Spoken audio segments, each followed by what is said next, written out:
بسم اللہ الرحمن الرحیم نحمده ونصلی علی رسوله الکریم اما بعد. معزز سامعین، اللہ رب العزت نے مجھے اور آپ کو مذہب اسلام کی شکل میں زندگی جینے کا، زندگی کے ہر گوشے کا، ہر میدان کا ایک دستور العمل، ایک کانسٹیٹیوشن، طریقہ عنایت فرمایا ہے. وہ بڑا جامع ہے. اس میں ہماری ہر ضرورت پیدا ہونے سے لے کر مرنے اور مرنے کے بعد تک کے تمام حالات اور اس کی ہدایات کا پورا ذکر موجود ہے. چنانچہ اسلام نے انسان کا اکرام اور اس کو دنیا اور آخرت کے میدان میں باعزت بنانے کے لیے جو ہدایات اور رہبری گائیڈ لائنز دی ہیں، ان میں ایک ہدایت یہ بھی ہے کہ بچے کے پیدا ہونے کے بعد اس کے لیے اچھا نام تجویز کیا جائے، اس کا اچھا نام رکھا جائے. عمدہ اور بہتر ناموں کی نشاندہی کی گئی ہے. قیامت کے دن ہم سب کو اپنے اور اپنے باپ دادوں وغیرہ کے ناموں سے پکارا جائے گا.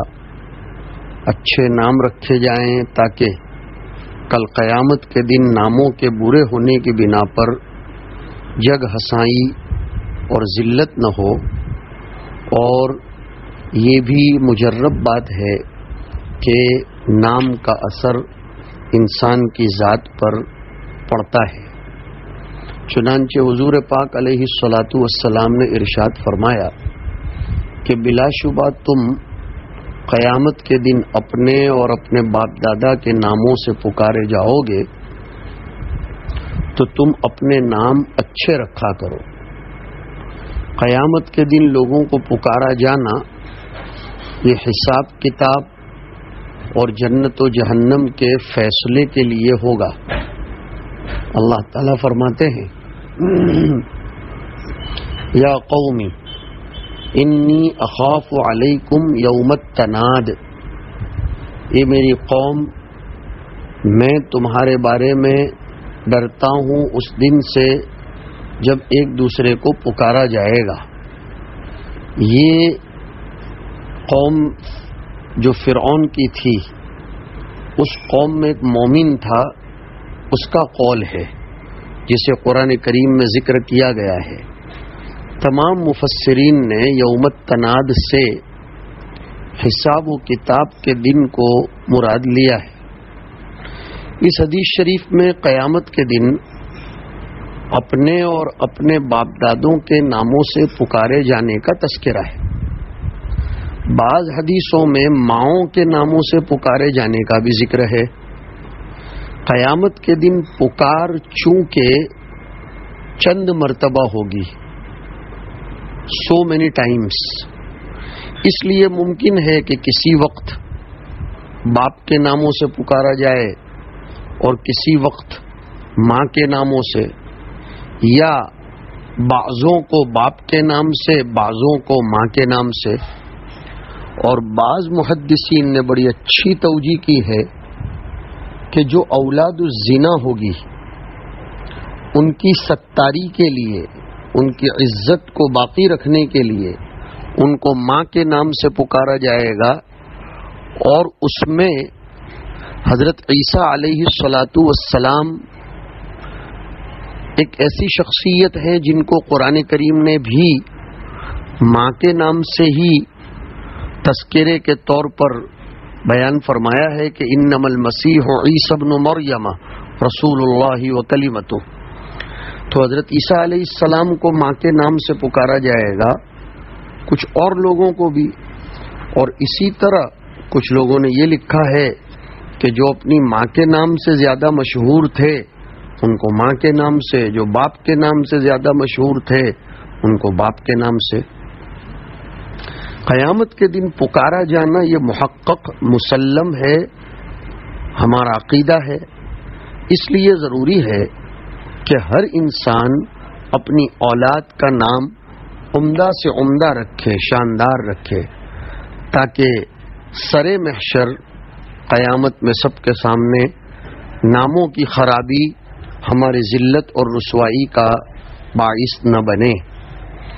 حضرت عبداللہ ابن عمر رضی اللہ تعالیٰ عنہما تو فرماتے ہیں کہ رسول اللہ صلی اللہ علیہ وسلم نے ارشاد فرمایا، اللہ کے نزدیک ناموں میں سب سے پسندیدہ نام عبداللہ اور عبد الرحمن ہے۔ عبداللہ اور عبد الرحمن کے پسندیدہ ہونے کی وجہ یہ ہے کہ ان ناموں میں بندے کی عبدیت کا اعلان ہے، اور شان عبدیت اللہ کو سب سے زیادہ پسند ہے۔ چنانچہ اللہ تعالیٰ نے قرآن کریم میں جگہ جگہ اپنے بندوں کو لفظ عباد سے مخاطب فرمایا ہے۔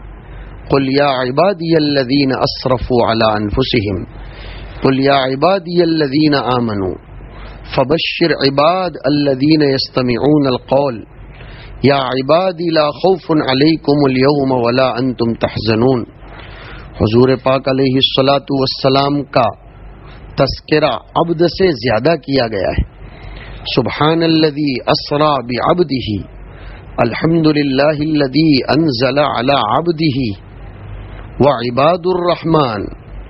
تو ہر وہ نام جس میں عبدیت بندگی کا اظہار ہوتا ہو وہ نام اللہ کو بہت زیادہ پسند ہے۔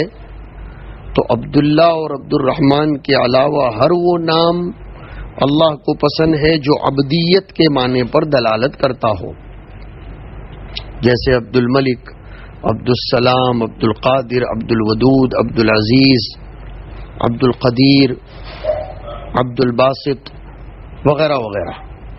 نیز معنی کے اعتبار سے جو نام بھی اچھے ہوں وہ بھی پسندیدگی کے اندر داخل ہوں گے۔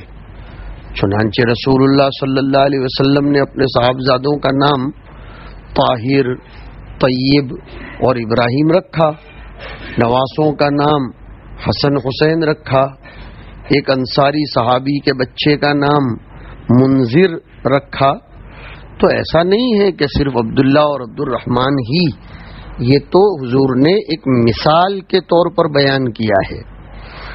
نام اچھا ہونا چاہیے جس کا معنی اور جس کا مفہوم اچھائی پر دلالت کرتا ہو۔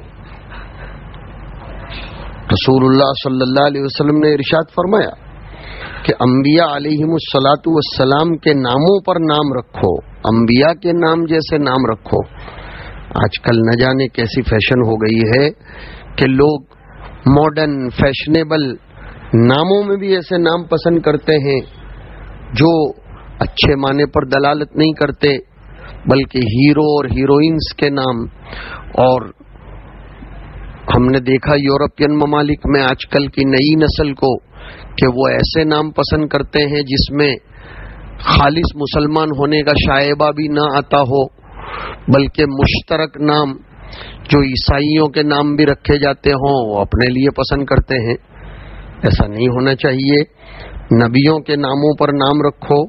حدیث میں اور یہ آیا کہ اللہ کے نزدیک سب سے عمدہ نام عبداللہ اور عبد الرحمن ہیں، اور ناموں میں سب سے زیادہ سچا نام حضور فرماتے ہیں حارث اور حمام ہے، سب سے زیادہ برا نام حرب اور مرہ ہے۔ کیا مطلب؟ تمام نبیوں کے نام اللہ کے نزدیک پسندیدہ ناموں میں سے ہے، اس لیے حضور نے نبیوں کے ناموں پر نام رکھنے کا حکم دیا ہے۔ ہمارے پہلے کے بوڑھے ایسے ہی نام رکھتے تھے، وہ بیچارے معنی جانتے بھی نہیں تھے، اس زمانے میں انٹرنیٹ نہیں تھا، ڈکشنریاں اتنی زیادہ ظہور میں نہیں آئی تھیں، لیکن بس برکت لیتے تھے۔ ابراہیم، اسماعیل، ولی، آدم، یعقوب، ماشاءاللہ۔ اور ایک نسبت کے طور پر وہ اچھے نام رکھتے تھے، تو ان بوڑھوں میں صفائی قلب، انبیاء جیسی سخاوتیں، انبیاء جیسے اخلاق بھی ہوتے تھے، نیک فالی بھی وہ لیتے تھے۔ انبیاء علیہم الصلاۃ والسلام اللہ کے محبوب اور برگزیدہ بندے ہیں۔ نبیوں کے ناموں میں احمد اور محمد کی محبوبیت اور پسندیدگی چونکہ سب سے زیادہ ہے، اس لیے احمد اور محمد نام اور زیادہ بہتر ہے۔ ہمارے مسلمانوں میں ماشاءاللہ پرانے زمانے میں آج سے تقریباً 15-20 سال پہلے تک نام جو رکھو ساتھ میں محمد جوڑتے تھے تاکہ نسبت کا اور نام کا ایک اثر پڑے، لیکن اب کے جوڑے کپلز یہ ایک مصیبت ڈھا رہے ہیں کہ بچے پیدا ہونے سے پہلے خود ہی طے کر لیتے ہیں نام، بڑوں سے پوچھتے نہیں، علماء کرام سے اس سلسلے میں مشورے نہیں لیتے۔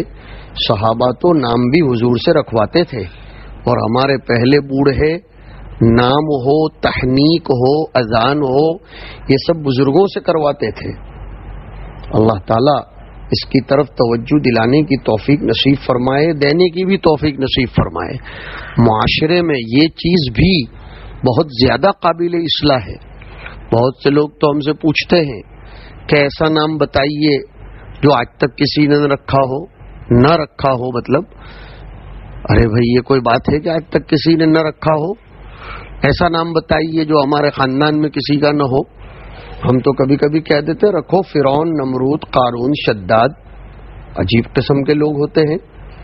یہ بھی غلط بات ہے جو معاشرے میں چل رہی ہے کہ دادا کا نام ہو تو اب پوتا نہیں رکھ سکتا، خاندان میں ایک کسی کا نام ہو تو دوسرا نہیں رکھ سکتا۔ نہیں، رکھا جا سکتا ہے، بلکہ رشتہ داروں میں جو مرحوم ہو گئے ان کے نام اور رکھو، نو مولود اور پیدا ہونے والوں کے، تاکہ ان کے نام زندہ رہیں، ان کی یاد زندہ رہے۔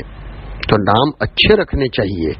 حضور نے اس حدیث میں جو فرمایا کہ حارث اور حمام، اس لیے حضور نے ان دونوں کو سب سے زیادہ سچا نام بتلایا کہ حارث کا معنی ہے کاسب، کمانے والا، اور ہر انسان کسب و عمل میں مشغول ہوا کرتا ہے، اور حمام مبالغے کا صیغہ ہے، پختہ ارادہ کرنے والا، اور ہر انسان ارادہ کرنے والا تو ہوتا ہی ہے، لہذا یہ سب سے سچا اور اچھا نام ہو گیا۔ اس کے مقابلے میں عرب لوگ نام رکھتے تھے حرب اور مرہ۔ اس کو سب سے برا نام قرار دینے کی وجہ یہ ہے کہ لفظ حرب لڑائی اور مرہ یہ کڑوا پن اور بخل کے معنی پر دلالت کرتا ہے۔ اس کی برائی بالکل واضح ہے۔ ابو مرہ ابلیس لعین کی کنیت ہے۔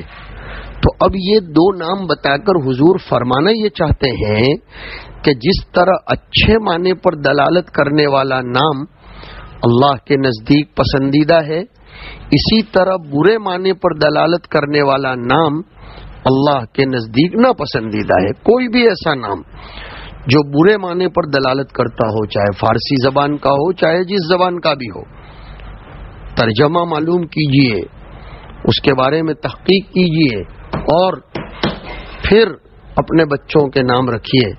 حضرت انس ابن مالک رضی اللہ تعالیٰ عنہ کہتے ہیں کہ میں عبداللہ ابن ابو طلحہ رضی اللہ تعالیٰ عنہ کو، جو میرے ماں شریک بھائی تھے، حضور صلی اللہ علیہ وسلم کے پاس لے گیا۔ جب وہ پیدا ہوئے اس وقت حضور صلی اللہ علیہ وسلم چوغا پہنے ہوئے اپنے اونٹ کو دوا لگا رہے تھے۔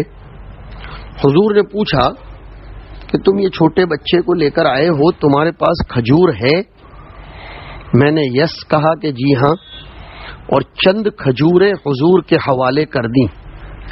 حضور نے ان کو منہ میں ڈال کر چبایا، پھر بچے کا منہ کھول کر چبائی ہوئی کھجور کو بچے کے منہ میں ڈال دیا، تو بچہ زبان کو چلانے لگا، چاٹنے لگا، ہونٹ کو چاٹنے لگا۔ اس پر حضور صلی اللہ علیہ وسلم نے فرمایا، انصار کی محبوب چیز کھجور ہے، اور اس بچے کا نام عبداللہ رکھا۔ یہ عبداللہ ابن ابو طلحہ حضرت انس کے ماں شریک بھائی ہیں۔ اس میں آپ دیکھیے حضور نے نام عبداللہ رکھا اور تحنیک کر دی۔ تحنیک رسول اللہ صلی اللہ علیہ وسلم کی معرفت اور صحبت کے نتیجے میں صحابہ کو آپ کے ساتھ عقیدت کا تعلق تھا۔ اتنی عقیدت اور محبت تھی کہ جب کوئی نیو بورن بیبی، نو مولود بچہ ہوتا تو حضور کی خدمت میں فوراً لے جاتے تاکہ آپ اس نئے آنے والے بچے کے لیے خیر و برکت کی دعا فرمائیں. کھجور یا ایسی ہی کوئی چیز چبا کر بچے کے تالو پر مل دیں اور اپنا لعاب دہن اس کے منہ میں ڈال دیں جو خیر و برکت کا باعث ہو. اس کو تحنیک کہتے ہیں. تحنیک سنت ہے، لیکن اب یہ سنت ہمارے معاشرے میں تقریباً چھوٹ گئی ہے. ضرورت اس بات کی ہے کہ اسے زندہ کیا جائے، اور جب کسی گھرانے میں بچہ پیدا ہو تو اسے اللہ کے کسی مقبول اور نیک بندے کے پاس لے جا کر اس کی تحنیک کرائی جائے، اس کے لیے خیر و برکت کی دعا کرائی جائے. انشاءاللہ العزیز اس کے اچھے ریزلٹس آئیں گے، ثمرات ظاہر ہوں گے، اور بڑے ہونے کے بعد اس بچے کے اندر صالحیت کے آثار نمایاں ہوں گے. اور ناٹ نیسیسری کہ کھجور کے ذریعے ہی تحنیک ہو، شہد کے ذریعے بھی ہو سکتی ہے. کوئی بھی میٹھی چیز کے ذریعے جو نرم ہو تحنیک کروائی جا سکتی ہے.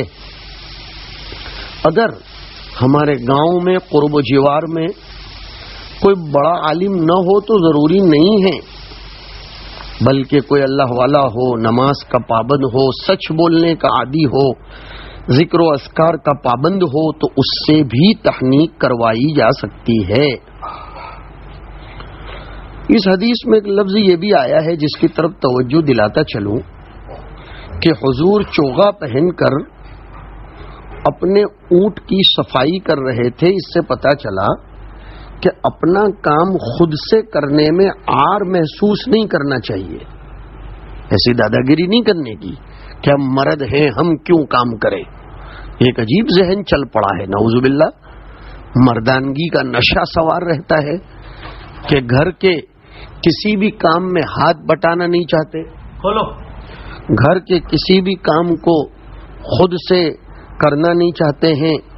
حدیث شریف میں حضور پاک علیہ الصلاۃ والسلام کے باب میں آیا کہ اللہ کے رسول علیہ الصلاۃ والسلام خود کھجور اس کو چٹا رہے ہیں، اور دوسرا یہ آیا کہ اس اونٹ کو صاف کر رہے ہیں.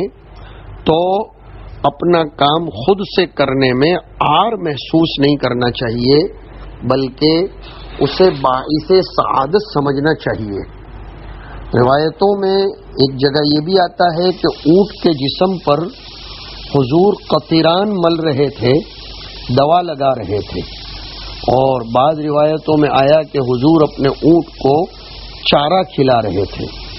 اور پھر جب اس بچے نے کھجور کو چاٹنا شروع کیا تو حضور نے مزے لے کر فرمایا کہ انصار کی محبوب چیز کھجور ہے، اس لیے کہ انصار مدینہ منورہ میں رہتے تھے، کھجور کی کھیتی کرتے تھے، اور ان کی گھٹیوں میں اور خون میں کھجور پڑا ہوا تھا. ایک ایک بیٹھک میں ابھی بھی مدینہ کے انصار 2-3 کلو کھجور کھا لیتے ہیں. یہ حضور اکرم صلی اللہ علیہ وسلم نے فرمایا حب الانصار التمر. بہرحال اصل بات یہ تھی کہ حضور اکرم صلی اللہ علیہ وسلم نے اس بچے کا نام عبداللہ رکھا. اور اس سے یہ بھی پتہ چلتا ہے کہ وہ لوگ اپنے نئے پیدا ہونے والے بچوں کو حضور کی خدمت میں لے جاتے تھے، نام رکھواتے تھے، دعائیں کرواتے تھے. نام کے باب میں حضور اتنا احتیاط برتتے تھے کہ اگر کسی نے غلط نام رکھ دیا ہے تو حضور اس کا نام بدل دیتے تھے. چنانچہ حضرت عبداللہ ابن عمر رضی اللہ تعالی عنہما کی روایت آئی کہ حضور نے ایک عورت کا نام عاصیہ تھا، عین الف صاد یا اور گولتا، اس کا نام بدل کر جمیلہ رکھ دیا. عاصیہ مطلب نافرمان. اس معنی کے اندر بدفعلی پائی جاتی ہے، یعنی ہم ایسے ہیں کہ ہم کسی کی نہیں سنتے. حضور نے اسے پسند نہیں فرمایا، اسے بدل کر جمیلہ کر دیا، اس لیے کہ جمیلہ کا معنی نیکی اور صفت احسان کے ساتھ متصف ہونے کے ہیں، اور اس میں نیک فالی بھی پائی جاتی ہے. عاصیہ جن کا نام بدل کر آپ نے جمیلہ رکھ دیا تھا وہ حضرت عمر کی بیٹی تھی. اصل میں اہل عرب اپنے عجز اور انکسار کو ظاہر کرنے کے لیے بھی کبھی کبھی عاصیہ نام رکھا کرتے تھے کہ بھائی ہم تو نافرمان ہیں، ہم سے اللہ کی اتنی سب فرما برداری کہاں ہوتی ہے۔ اور بہت سے لوگ تکبر کی بنا پر بھی رکھتے تھے کہ ہم کسی کی نہیں سنیں گے، ہم کسی کی مانیں گے ہی نہیں۔ دونوں چیزیں حضور نے پسند نہیں فرمائی۔ اسی سے ہمارے بزرگوں نے ایک بات لکھی ہے، بہت اچھی بات ہے، توجہ دے کر سنیں، کہ بطور عجز و انکسار کے اپنے آپ کو آثم، عاصی، بندے نافرمان وغیرہ لکھنا درست نہیں ہے۔ اتنی بھی تواضع کا اظہار نہ کیا جائے جو حقیقت کے خلاف ہو۔ ایک نام آسیہ آتا ہے حمزہ اور چھوٹی سین سے، وہ مراد نہیں ہے، وہ تو درست ہے، اس لیے کہ آسیہ کا معنی غم زدہ کے ہیں اور کوئی بھی انسان غم سے خالی تو ہوتا نہیں ہے، اس لیے یہ نام رکھنے میں کوئی حرج نہیں ہے لفظ حمزہ اور سین سے۔ ناموں کے بارے میں ایک روایت یہ بھی ملتی ہے کہ حضرت زینب بنت ابی سلمہ نے محمد ابن عمرو سے پوچھا کہ تم نے اپنی بیٹی کا کیا نام رکھا ہے؟ انہوں نے جواب دیا کہ برہ۔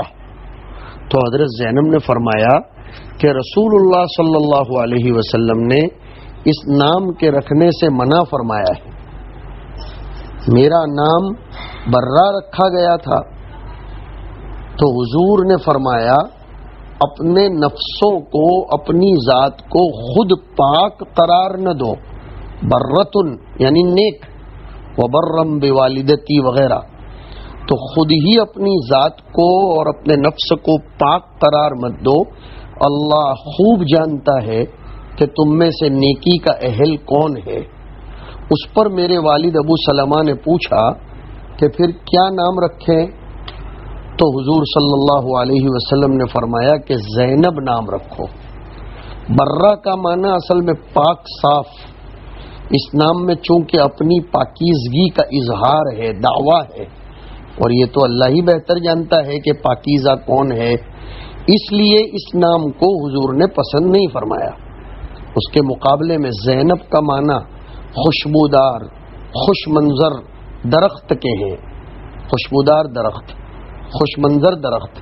اس نام میں نیک فالی کا ہونا بالکل واضح ہے کہ یہ لڑکی خوشبودار اور خوش منظر درخت بنے کہ اس سے اچھی اولاد کے پھل مرتب ہوں، اچھی اولاد کے پھل کا ظہور ہو، اس لیے حضور نے برہ نام کو زینب سے بدل دیا۔ ازواج مطہرات میں سے حضرت جویریہ کا اور ایک قول کے مطابق حضرت زینب بنت جحش اور حضرت میمونہ کا نام برہ تھا۔ میمونہ کے معنی بابرکت اور خوشحال کے ہیں، اس نام کی نیک فالی بھی واضح ہے۔ تو ایسے نام رکھنے چاہیے جس میں نیک فالی نکلتی ہو، تاکہ اللہ کرے کہ اس نام کا اثر نیک فالی کے نتیجے میں اور شکل میں ظاہر ہو۔ اس کے مقابلے میں جن ناموں میں برا معنی نکلتا ہے، جیسے ایک شخص کا نام عربی میں اسرم تھا، حمزہ، صاد، را اور میم۔ رسول اللہ صلی اللہ علیہ وسلم کی خدمت میں ایک ڈیلیگیشن آیا، اس میں وہ جناب شریک ہوئے۔ حضور نے اس سے پوچھا تمہارا نام کیا ہے؟ اس نے بتایا اسرم۔ اسرم تو کہتے ہیں کھیتی کاٹ ڈالنے کو، اذ اقسموا لیصرمنھا مصبحین۔ تو حضور نے بالکل اس کا اپوزٹ نام زرعہ رکھ دیا، یعنی کھیتی کرنا۔ اسرم کا نام زرعہ سے بدل دیا۔ اسرم کا معنی کٹا ہوا ہے، اور کٹا ہوا لفظ یہ تو اچھا معنی نہیں ہے، خیر و برکت سے کٹے ہوئے ہونے کا وہم پیدا ہوتا ہے جو بدفالی ہے۔ اور زرعہ زراعت سے مشتق ہے، کھیتی سے خیر و برکت کا حصول ہوتا ہے، لہذا زرعہ خیر و برکت کی طرف مشیر ہے، اس لیے آپ نے اس نام کو بدل دیا۔ اسی طریقے سے وہ نام جس میں تکبر کے معنی پر دلالت ہوتی ہو تو اس کو بھی بدل دینا چاہیے۔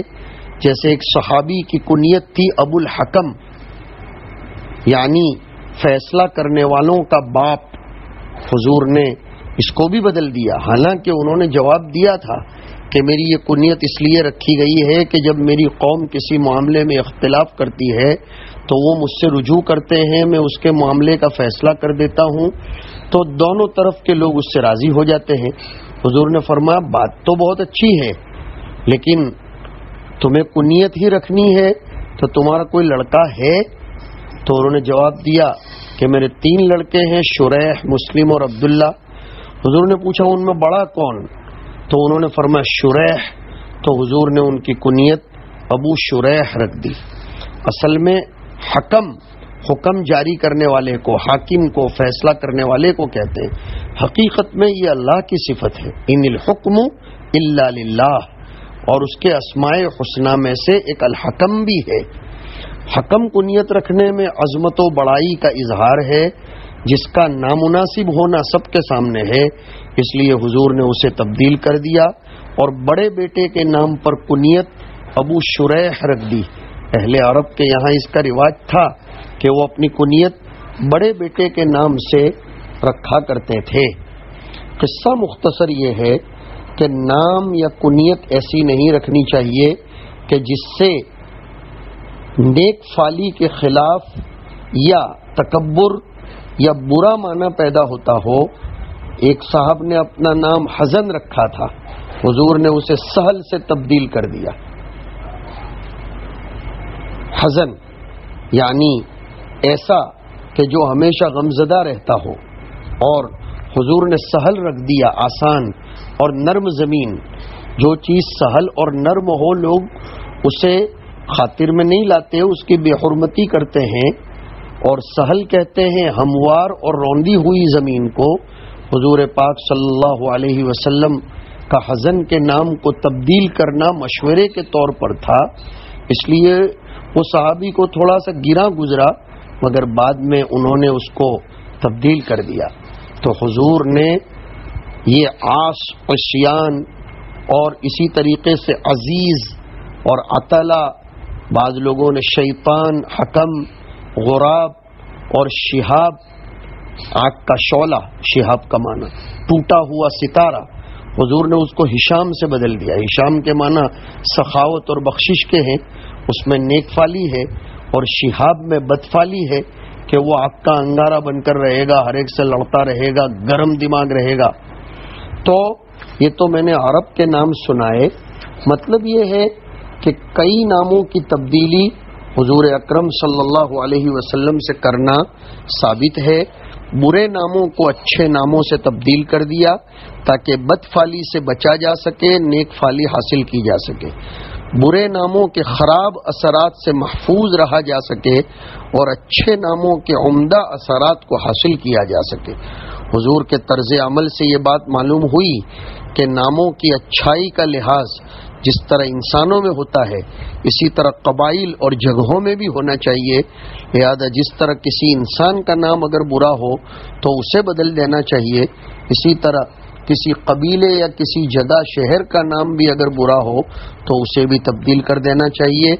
ناموں کے برا ہونے پر جس طرح اس کا اثر انسانوں پر پڑتا ہے، اسی طرح ناموں کی برائی کا اثر قبائل اور جگہوں پر بھی پڑتا ہے۔ اس کو خوب سمجھنا چاہیے۔ بسا اوقات ناموں میں تکبر کا بھی اظہار ہوتا ہے۔ حضور اکرم صلی اللہ علیہ وسلم نے اس لیے بھی اس قسم کے نام رکھنے سے منع فرمایا ہے، اور اسی طرح وہ نام کہ جس سے کبھی خدائے پاک کی نعمت کا انکار لازم آتا ہو، تو ایسے نام رکھنے سے بھی حضور نے منع فرمایا۔ ایک شخص کا نام ملک الاملاک تھا، شہنشاہ، حضور نے اس کو بھی بدلوا دیا تھا۔ اسی طرح جس کا نام جبار، قادر وغیرہ تھا، چاہے یہ نام اس نے خود رکھا ہو یا اس کے والدین وغیرہ نے، اور اس نے اسے تبدیل نہیں کیا، تو کل قیامت کے دن یہ شخص اللہ کے نزدیک انتہائی ذلیل، مغضوب اور خبیث ہوگا۔ ہلاکت و بربادی اس کے لیے لازم ہوگی، اللہ تعالیٰ کی نظر شفقت و رحمت سے وہ محروم ہوگا۔ لہذا اس قسم کے ناموں سے اجتناب کرنا چاہیے جو نام غضب الہی کا باعث ہوں۔ وہ تمام نام جو اللہ کی صفات کے ساتھ خاص ہیں، کسی انسان کے لیے ان کا رکھنا خدا کے غضب کا باعث شرک فی الذات نہیں، ویسے شرک فی الاسماء بھی نہیں ہونا چاہیے۔ اس لیے کہ صفات باری تعالیٰ میں شرکت یہ گوارا نہیں ہے، اور اللہ کے جتنے نام ہیں لفظ اللہ کے علاوہ وہ سب صفاتی ہیں۔ اسی طرح اس مسئلے کے ضمن میں یہ بھی سامنے ہونا چاہیے کہ ہمارے ہندوستان میں نام بگاڑ کر رکھے جاتے ہیں، نام بڑے اچھے ہوتے ہیں لیکن پکارا جاتا ہے بگاڑ کر، یہ بھی غلط ہے۔ اگر عبد الباسط نام ہے تو باسط نہ بولنا چاہیے، عبد الباسط بولو۔ عبد الرحمن ہے تو رحمان بھائی نہیں، عبد الرحمن بولو، تاکہ اللہ کے رسول صلی اللہ علیہ وسلم کی پسندیدگی والے لفظ کا اپنی زبان سے اظہار بھی ہو جائے۔ نام جتنا اچھا ہو اتنا اثر پڑے گا۔ محمد اگر نام کے ساتھ لگا ہے تو اس کے ذریعے بھی پکارنا چاہیے، ادھورا نام کاٹ کر نہیں بولنا چاہیے۔ بچپن سے جیسی عادت ڈالیں گے ویسا نام ہوگا۔ ساتھ میں یہ بھی بتاتے چلیں، دیہاتی عورتوں کی زبان پر عام طور پر عربی کے مشکل نام چڑھ نہیں پاتے، چل نہیں پاتے، لہذا بہت سے ہمارے آج کل کے نئے فضلاء کو، کچھ نئے علماء کو ایک شوق جاگتا ہے کہ ہم خالص عربوں کے نام دیہاتوں میں رکھیں، جبکہ دیہات والی عورتیں بیچاری عربی زبان یا عرب کی نوک و پلک سے واقف نہیں ہوتی، وہ پھر نام بگاڑ دیتی ہیں یا معاملہ اور گڑبڑ ہو جاتا ہے۔ فیشن مد نظر نہ ہو، سہولت مقصود ہو اور اس کا اثر مقصود ہو۔ سب سے اچھی وہ حدیث ہے جس میں فرمایا کہ نبیوں کے نام رکھو، اور ہم مشورہ دیں گے صحابہ کرام میں سے جو ہمارے کبار صحابہ ہیں ان کے نام رکھو۔ اللہ تعالی ہمیں اس پہلو کی طرف بھی توجہ دلانے کی، دینے کی توفیق نصیب فرمائے۔ وصلی اللہ علی النبی الکریم۔